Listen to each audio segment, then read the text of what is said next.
Arnold Bax, 1883–1953, An Introduction. Achievement, Life and Influences, Controversy, by Sean McHugh, December 2024. Achievement. Bax is a major composer during the early 20th century English musical renaissance, as following a less significant period of composition in the 18th and 19th centuries compared to some European countries, and a return to the greater contributions of the 15th to 17th. Important figures, however, in the 18th century include Boyce and, in the 19th, Sullivan. Like his major English contemporaries, he had no interest in the radical innovations and harsher qualities of mainland Europeans, including Stravinsky and Bartók within tonality, or the emerging Austrian Schoenbergian school of controversial developments entirely beyond it. He provided works in all main genres except opera. Instead, he's a later Romantic composer, continuing particularly with 19th century developing rhapsodic form, intuitive subjective insights, visceral emotion, and concern for the natural world, in contrast to the 18th century values of intellectually clear forms, objective high principle, balance and poise, and applying rationality. These opposites as major artistic periods are also Dionysian and Apollonian values as the two fundamental modes of mind, centered on emotion and reason, and identified by the ancient Greeks at the start of Western civilization. Bach's achievement is focused on musical material moving under inherent subtle tendencies or dynamics rather than pre-compositional or external formal designs and guidance from without. This issues from the radical 19th century German Richard Wagner as the composer most influencing Bach in his younger years. Moreover, Bach was born in the year Wagner died, while both died at age 69 from a heart condition. The process also lends the music an impressive, cool objectivity, despite the keen presence of his personality.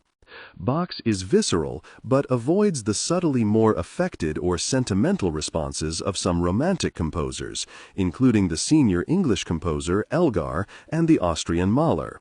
The intuitive rather than intellectually clear movement rather has confused people, and his appraisal overall remains below Elgar, Holst, Delius, Vaughan Williams, Britten, and Walton, but in fact it makes him the greatest in British history.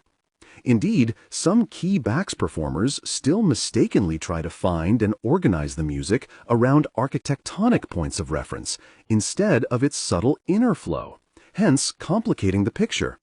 This is also despite early performances by some of the most famous conductors and musicians of his time, including in America and other European countries, plus modern recorded surveys. Life and influences. The Bach's name and lineage was of Dutch Flanders descent a few centuries before, the family now prosperous in London. Flanders was a region now part of the Netherlands, Belgium, and France. He was born in Streatham district of south-central London and oldest of 4 children. But in 1896, at age 13, the family moved to a large house with grounds in Hampstead in north-central London and near the ancient grassland of Hampstead Heath. Alongside the nature attractions, he developed a lifelong enthusiasm for cricket here. His parents endorsed his career in music as following his father's and uncle's studies while also providing him a private income. This had the consequence of being free from pressures and expectations of potential patrons and supportive positions, including academic orthodoxy, both as a student and then for a potential tenure, and avant-garde factions looking to break with the past, and fashionable audiences looking for simpler music. He was able to exploit his originality and variety, but it separated himself. His output has always been isolated and without the same exposure as the more famous English names. He attended Hampstead Conservatoire and then the prestigious Royal Academy of Music in central London from 1900 to 5, studying composition with Frederick Corder, plus piano and clarinet. He won important scholarships there and had exceptional piano, sight reading, and improvisation, but his independence of mind attracted less recognition than fellow students York Bowen and Benjamin Dale, who went on to produce limited, conservative, and far less significant work. Bax, as teenager, developed a long-term and for a time exclusive interest in Wagner, with his high romantic rhapsody or evolving form and hence listener immersion, complex chromatic or key-changing harmony, and concern for ancient myth. He learnt the music on piano with there being no recordings available yet. Bax was taken by the material being all derived out of an initial but hidden configuration, not serving as a structural reference point at specific times, but instead always present. This then provides strong forward movement both in the moment and long term, creating overall unity through holistic rather than linear relations or argument. Corder's similar endorsement of Wagner and the Ram modernism contrasted with the Royal College of Music, also in London, and its more conservative tradition, with transparent framing maintained by Perry and Stanford working there. Bax was further engaged by the less academically approved Wagner's successor Strauss with his ultra-complex textures and Frenchman Debussy with his impressionism, this later giving Bax connections with English composer Delius, who lived for a few years in France and who he met in 1924. Other composers beyond England he met included Debussy, Dindy, Szymanowski, and Schoenberg, whose early romantic works he admired. Bax had a limited interest in absorbing folk music into his work in comparison with many of his contemporaries, and instead, like Elgar, who he first met in 1902, was more concerned with reapplying Wagner and Strauss as the more advanced expressions of the Austro-German Romantic tradition, although nothing more harmonically radical. He visited Dresden in Germany in 1906, where he saw operas by Wagner along with Lortzing and Rubinstein, plus the premiere of Strauss's third opera Salome, with its harmony and psychosexual deviance.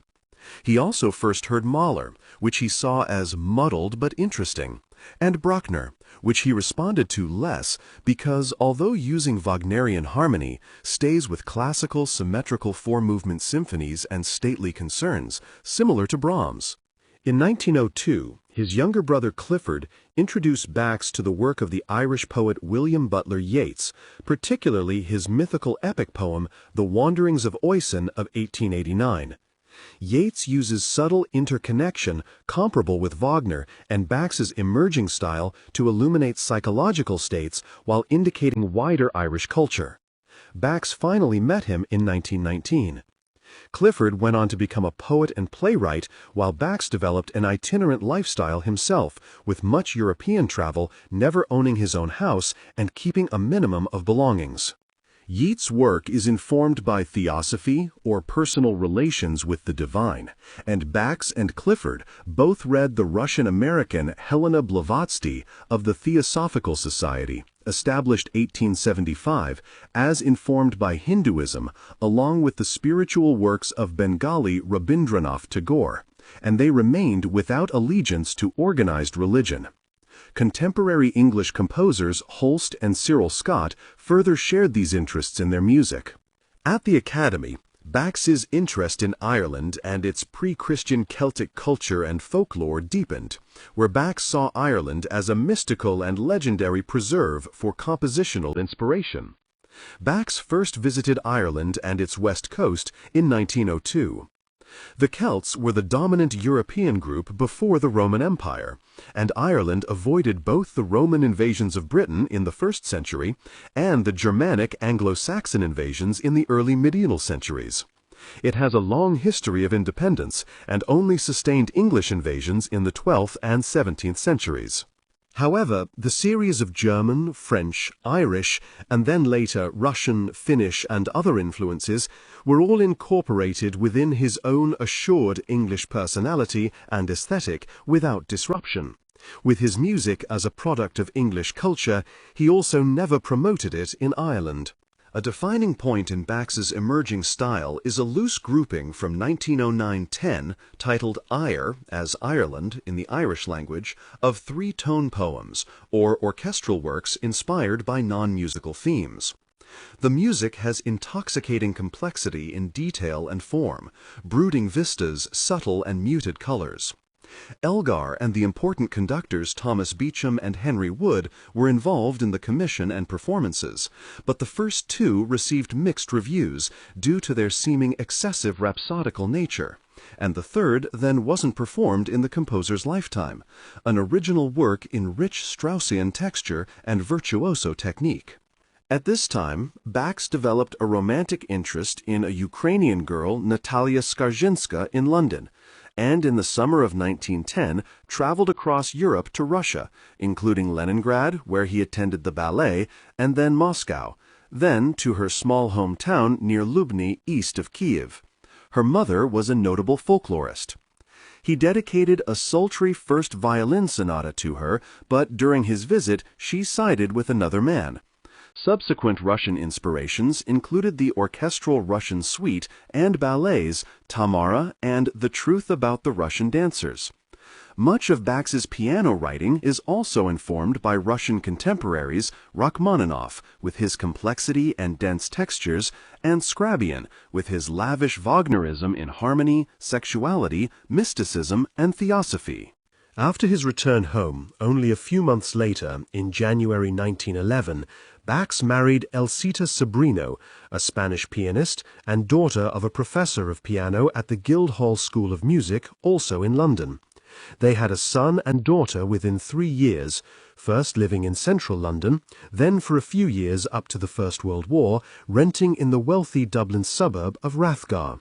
Here Bax further studied the Irish language, history, folk culture and myth while joining the literary fraternity and writing under the pseudonym Dermot O'Byrne, but in English, his own stories, poetry and a play. However, in 1913, Bax, at 30, in dissatisfaction with his marriage, began a love affair with the pianist Harriet Cohen, 12 years younger. In that year he also traveled to the Spanish Balearic Islands with the composers Holst and Balfour Gardner, who was arranging concerts of his music. He developed a long friendship with English composer John Ireland, 4 years older, and he also knew Warlock and met with Moran in Cork. Early in 1914, the young family returned to England to live in Marlow in Buckinghamshire. Bax, a heart complaint, exempted from military service in the First World War 1914-18, and instead was given police work for a time. The storminess and ruggedness of some works of the period may reflect his marriage plus the Irish unrest rather than the World War, which he didn't experience directly. Some of Bax's Irish writing was banned for discussing the Easter Rising in Dublin of April 1916, an armed separatist campaign for a republic against British control and the monarchy while Britain was weakened by the war. Bax had many Republican friends, and 16 of the leaders, including men he knew, were later executed.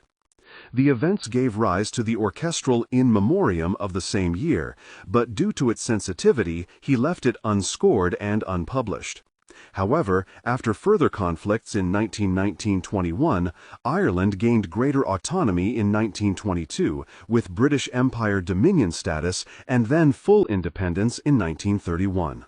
While many of his contemporary composers were abroad fighting and being injured or killed, he was able to develop his skills and continue writing, including what has always been his most well-known work, the tone poem Tintagel of 1917.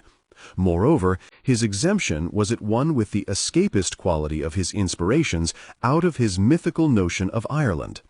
Tintagel Castle is on the Cornwall coast in England, and along with Ireland, features in the medieval myth of Tristan and Isolde that Wagner set in the late 1850s and whose problematic love reflected Bax's as well as Wagner's extramarital relationship.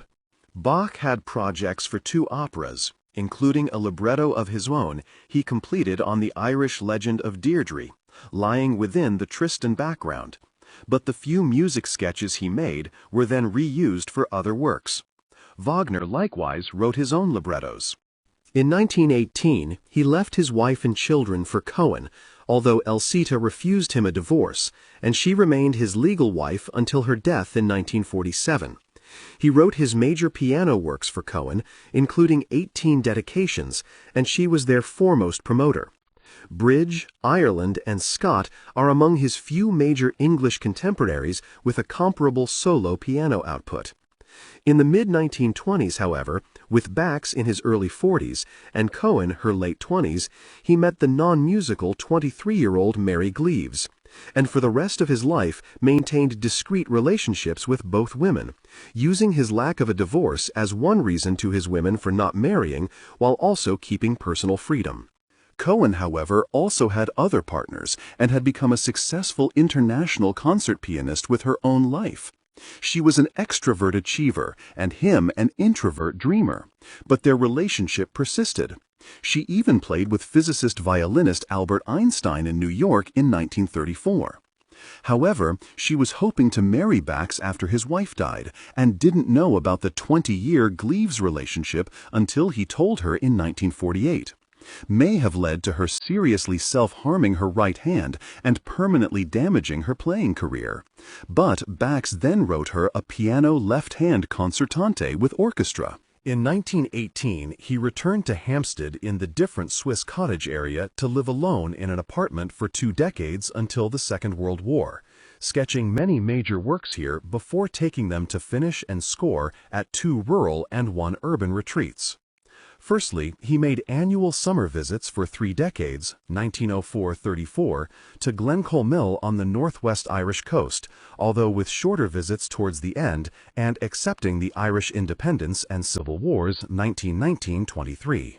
Then from 1928 to 39, he made similar winter trips to Morar and the same hotel near Britain's deepest lake on the west-central Scottish coast, being a less rugged but still austere, tough, and remote location.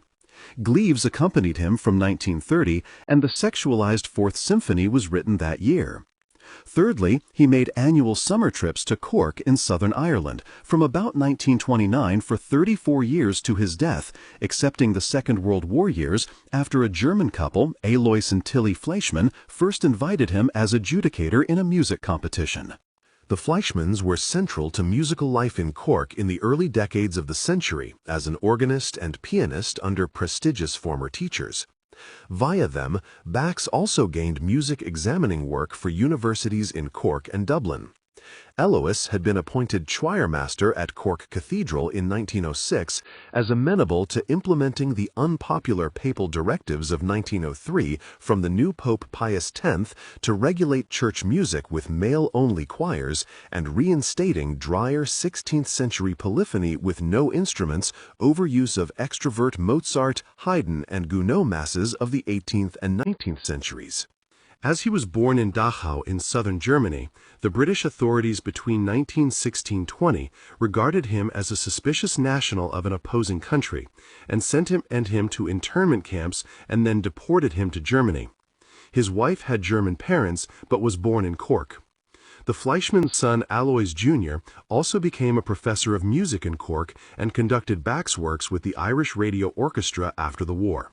In 1932, Bax widened his affinity for northern cultures and visited the Nordic group of Iceland, Norway, Sweden, and Finland, meeting Sibelius in Helsinki, following a meeting in 1909. Sibelius was 18 years older but outlived him by 4.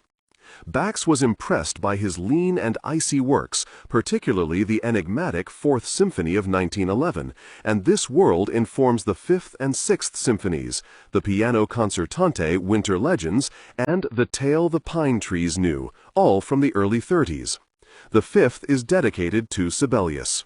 Sibelius is likely further influential in providing one titled symphony in 5 movements, then a numbered cycle of 7, all as Bax did, with almost all complete before Bax's first. The titled are respectively Kullervo and Spring Fire.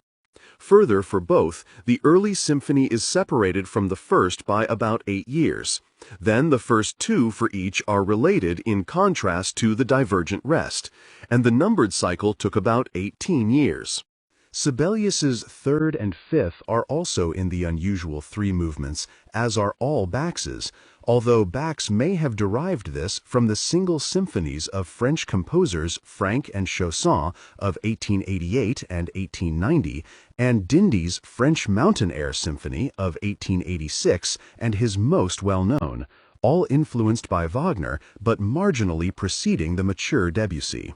Both also composed much less in later life as trends moved on, and neither had any great final period as do some composers. Yeats' death shortly after Bax's seventh, however, may have been another factor ending his cycle. Bax paralleling Sibelius may reflect Strauss paralleling Wagner in their first four operas, and moreover, Bax read the Norwegian poet Bjornstjerne Bjornson and Icelandic folklore sagas. Springfire, however, also parallels Stravinsky's fiery Rite of Spring, with its theme of being at one with the earth. Of the same year, 1913, again from the Parisian scene Bax was interested in. Other travels included in 1924 to Monaco, Italy to meet Delius, and on to Sicily, Greece, and Turkey, then to Prague in Czechoslovakia for a performance of his first symphony where he met Janacek, then Austria, and then Switzerland with Cohen for treatment for tuberculosis. 1933 he visited southern Europe for France, Italy, Yugoslavia, and Greece. Bach's seven are from a sustained period, 1922–39, where, despite their rhapsodic nature, undermining traditional argument, he was increasingly in the 1920s seen as the leading British symphonist. Few English composers had so far provided important symphonies, the best being Elgar's two and Vaughan Williams' first three up to 1922, before a gap through to his fourth of 1935, dedicated to Bach's.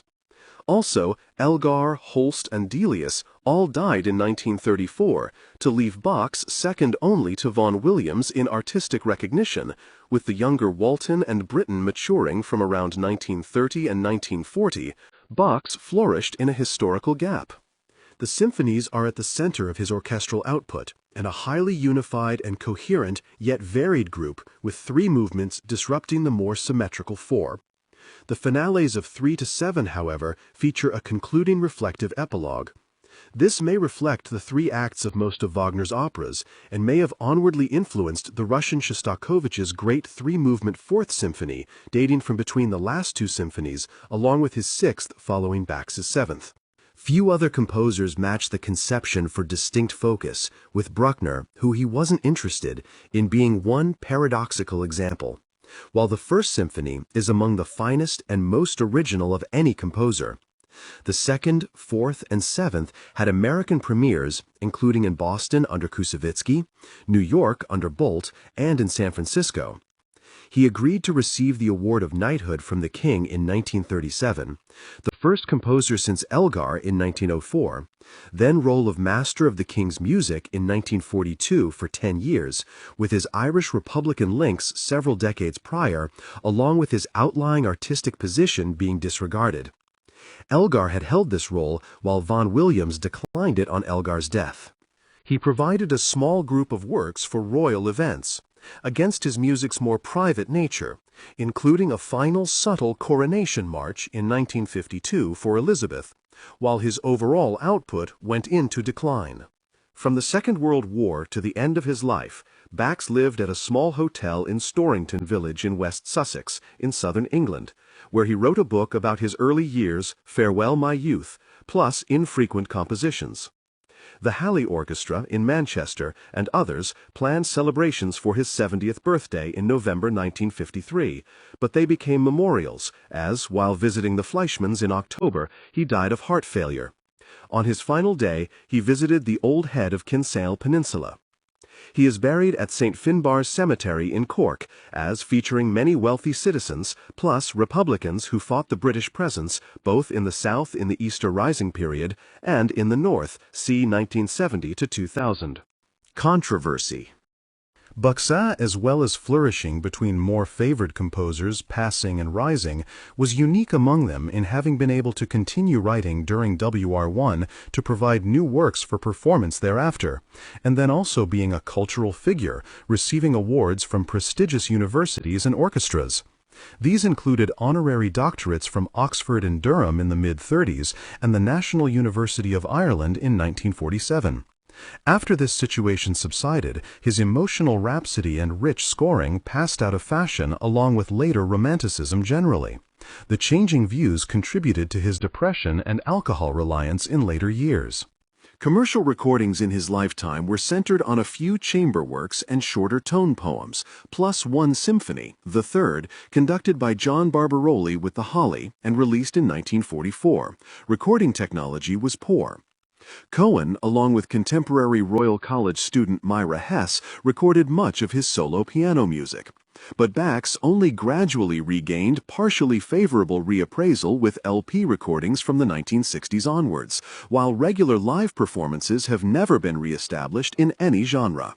Academics are disturbed by the whole Romantic period as undermining human understanding seen in terms of intellectual transparency.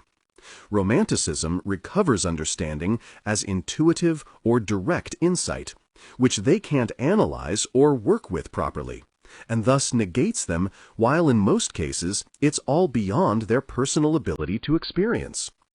The preceding classical period, 1750 to 1810, epitomizes groundless sky castle theorizing, swept away with the key early example of Beethoven's Third Symphony, 1802, particularly its opening movement. The old form is dissolved into rhapsody or fantasia that paradoxically has far greater imperative than preconceived progress towards structural landmarks. The Apollo-Dionysus conflict persists with symmetrical frames through the 19th century, but gradually aesthetic movement of content within distinct form is extended to aesthetic evolving form. The material at every point is related to and connotes all the rest in a dense mesh with ongoing transformation, not distinct contrasts. Traditional landmarks are separated by wider stretches of rhapsody under the material's own tendencies, until the landmarks disappear as surprisingly unnecessary for artistic unity. Club academia wants clear analysis and then endless argumentation about it rather than art's aesthetic nature as intellectually indefinite yet immediate and understood. Their irritation for Romanticism is also worsened by the huge sense of morality being reasserted and wrong ideas being swept away. A major group of thinkers for academia is the Frankfurt School of the early mid-20th century, particularly Theodor Adorno for music. However, art is all, as in life, where we must respond to the flow of changing and subtle dynamics in situations and not just preconceived intellectual forms and ideas. The controversy reaches a peak with Wagner and philosopher Friedrich Nietzsche's initial support of him from their interest in the ancient Greeks and Nietzsche's first book, The Birth of Tragedy, 1872, where he traces a shift from Dionysian to Apollonian via the tragic playwrights. Thoroughgoing rhapsodic romantic music is highly involving and leads to the greatest art, searching and evocative of inward emotional states within an overall unity. The flow and inevitability remains in various ways elusive on repeated listening and academics, but take this to being deceived by the music and also leading to fascism with the idea or emotion over reason. The basic nature of artistic experience is intuitive and immediate, not calculation and cerebration, and Bax, like many artists, notes that the truly inspired artist doesn't possess a gift, but is possessed by it as if by a demon. Bach is informed by Irish myth in parallel to Wagner's German myth, and many of his works have marvelously evocative titles, including In the Fairy Hills, Into the Twilight, The Tale the Pine Trees Knew, Winter Legends, and November Woods. He's gone with the fairies, but he makes it work with self-justifying rather than over-elaborate and inscrutable form. Also, although he's a glorious endpoint of Romanticism without a school of followers, his Wagnerian working around, rather than directly stating tonal centers and original themes, is a process that became important for English composers in later decades. Bach's striving to make sense of himself, having no fixed home, endless travels, and womanizing and refusing to remarry, are in parallel with his music lacking traditional closure. His ascendance of subtle interconnection and its visionary results have created a minor cult following from those responding to it, and there are now numerous recordings, including 3 symphony cycles. Only one of these, however, properly understands the music, and unfortunately there's still no complete works recorded edition as there is for many other composers.